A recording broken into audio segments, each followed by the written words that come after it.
Gordon! Ikaw ba, ha? Ikaw? Walang yaka talagang bata, ha? Pati anak ko inaaway mo! Hoy, huwag mong sasaktan yung anak ko, ha? Saktan mo na lahat, wag lang anak ko. Kung hindi, maglilipara ng mga kaldero dito. Ah, ganon. Lilipad. Kayo, anong tinitingin nyo, ha? Ano? Pag-aari ko to, palibasa, mga pasuga kayo. Gusto mo lumipad? Ayan, lilipad, ha? Lilipad, ha? Lipad? Ano? Tama na ho. Lumayas ka. Tama na, Aling Maxima. Pag-usapan natin to. Kayo, maghanap kayo ng mapagkakakitaan. Mga hayop kayo. Bigyan nyo kami ng pagkakataon na makalipat ng tama. Wala akong pakialam. Hindi kita kamag-anak. Umalis ka na, ha? Umalis ka na. Ayoko makita yung pagmumukha nyo. Alis, ha? Alis, ha? Huwag na! Tama na! Hindi ka alis, ha? Hindi ka alis! Ha? Ano? Ha? Ano na lang usapan nyo?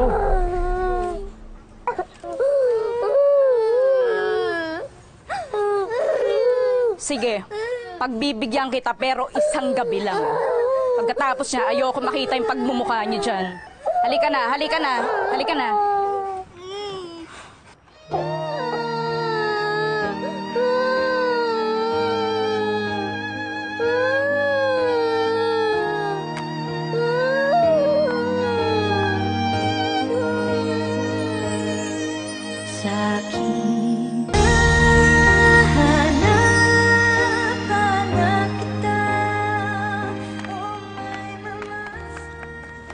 Mama, sorry po Kasi po, dahil sa atin, napalayas tayo. Anak, huwag na huwag mo sisisihin ang sarili mo. Wala kang kasalanan sa nangyari kanina. At isa pa, mas importante ka sa akin kaysa sa kanilang lahat, ha? Tama na. Tahan na. May oras para mag-move on. Tayo, mag-move on na tayo, ha? Okay? Tama na. Basta magkasama tayo, wala tayong problema, ha? Huwag kang iiyak. Sige na. Ayaw ni Mami na umiiyak ka, ha? Okay? Tahan na. Tahan na. Si Mami parang ngumiti ka, oh. Smile ka na, oh. Okay? Move on na tayo. Halika na. Don. Ako. Napalitaan ko yung nangyari sa inyo. Talagang bruha talaga yung Maxima na yan. Kung nandun lang ako na sumugod yun, talagang nakatikim siya sa akin, eh. Pero huwag kang mag-alala, Don, ha? Kasi, alam mo ba, merong bakanting apartment doon malapit sa amin. Pwede kang magtayo ng karinderya doon. Doon na kayo lilipat, ha? Nak? Maricel? Oo. Huwag kang mag-alala, ha? Hindi ko kayo pababayaan ng mama mo. Ha? Mas magiging maayos ang buhay niyo doon sa lilipatan niyo. Ha?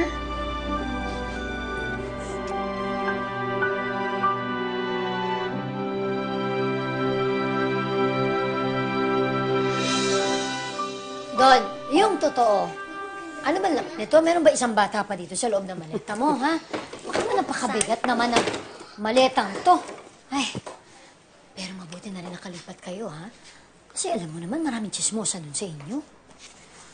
Mama, may kukunin pa po kami ni Sarah sa labas. Sige. Huwag kayong tatawid ng kalsada, ha? Ha? Apa. Sige. Inday, huwag mo nang parinig kay Maricel, pero ginusto ko na rin makalayo dun sa lugar na yon para makaiwas sa chismis. Kamusta na ba yung pinapatanong ko sa'yo tungkol sa NSO? Yung NSO na yan, yung birth certificate, naku, ang hirap naman pala niyan doon. Pinagtanong ko doon, ang hirap daw yung palitan yung mga detalye doon sa birth certificate. Lalo na kung papalitan daw ang pangalan ng ama. Ay, ayoko lang naman malaman ni Maricel na si Robert ang ama niya. Ito pa nga lang, eh. Ang dami ng tanong ng bata. Paano pa pag malaman niya si Robert ang ama niya? Sisira lang ang buhay ng batang yun sa lalaking yun, no? Shhh! Tsaka na yan. Huwag mo naman naisipin yung birth certificate na yan. Ang importante, ito na nga, di ba? Meron na kayong nalipatan. Pero alam mo dun, ang isa lang pinanghihinayang ko doon, yung karinderya mo. Ang dami pa naman mga customers na doon. Mas kaya ko namang isacrifice yung karinderya kaysa malaman ni Maricel na hindi ako ang ama niya.